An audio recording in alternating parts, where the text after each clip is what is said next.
Shalom bien-aimés frères et sœurs dans le Seigneur, que Dieu vous bénisse, bon week-end à tous. Louez l'Éternel du haut des cieux, louez-le dans les lieux élevés car il a fait des merveilles pour nous. Le Seigneur nous appelle ce matin, il nous invite à le louer à cause de ses merveilles, à cause de ses bienfaits, à cause de sa grâce manifestée dans notre vie sous quelque forme que ce soit. Que Dieu nous bénisse tous. Bienvenue dans notre partage du jour. Ce matin, nous allons partager la parole de Dieu sous le thème la justice spirituelle et aussi pratique.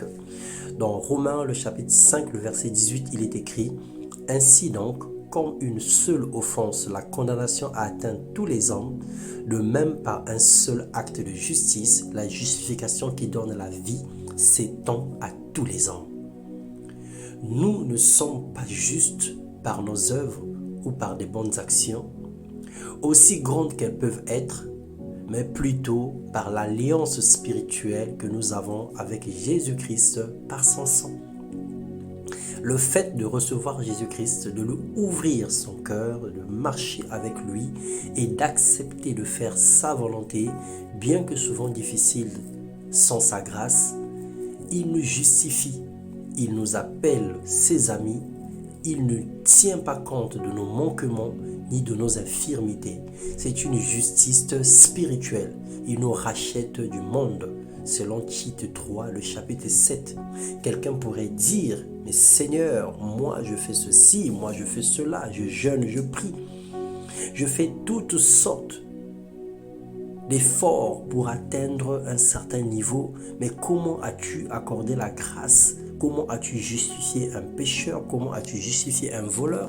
Comment as-tu justifié une prostituée? Comment as-tu justifié un magicien? Alors la justice de Dieu, c'est l'alliance spirituelle que nous avons avec Jésus-Christ par son sang. Lorsqu'une personne se repent, lorsqu'une personne vient à Dieu, le Seigneur décide de le justifier et c'est un miracle et c'est un mystère. Dans 1 Jean 3, le chapitre 7, il est écrit « Petits enfants, que personne ne vous séduise. Celui qui pratique la justice est juste comme lui-même est juste. » Et alors il y a la justice pratique.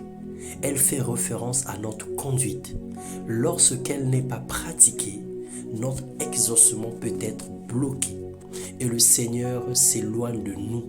En effet, il n'exauce pas les pécheurs et a horreur du mal.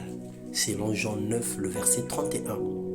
Donc cette forme de justice, pour l'obtenir, nous avons besoin de faire preuve de bonne conduite et de marcher dans la sainteté et l'obéissance à la parole de Dieu. Selon 1 Jean 3, le verset 10. Sachant que nous sommes justifiés par la foi et nous obtenons la justice pratique par notre bonne conduite. Donc, il y a deux choses à ne pas confondre, la justice spirituelle et la justice pratique. Le Seigneur nous justifie spirituellement lorsque nous l'acceptons, lorsque nous nous repentons. Il décide de déchirer notre casier judiciaire, il décide de nous appeler justes et il décide de nous éloigner du camp de la condamnation. Mais pour obtenir certaines choses de Dieu, comme nous le révèle la parole de Dieu, que celui qui pratique la justice est juste comme lui-même est juste, en pratiquant les œuvres de la justice, nous recevrons de Dieu des grâces exceptionnelles. Et donc ces deux choses doivent être observées dans la vie d'un enfant de Dieu. Ce n'est pas parce que le Seigneur nous a sauvés, nous a rachetés, que nous pouvons vivre notre vie comme bon nous semble. Nous avons des actes à poser pour obtenir la justice pratique. Alors que le Seigneur nous aide à marcher dans la droiture, dans le nom puissant de notre Seigneur Jésus-Christ. C'était un petit encouragement, c'était un enseignement ce matin sur les deux formes de justice spirituelle et pratique. Que la grâce de Dieu soit notre partage. Bon week-end à tous, dans le nom puissant de notre Seigneur Jésus-Christ. Amen.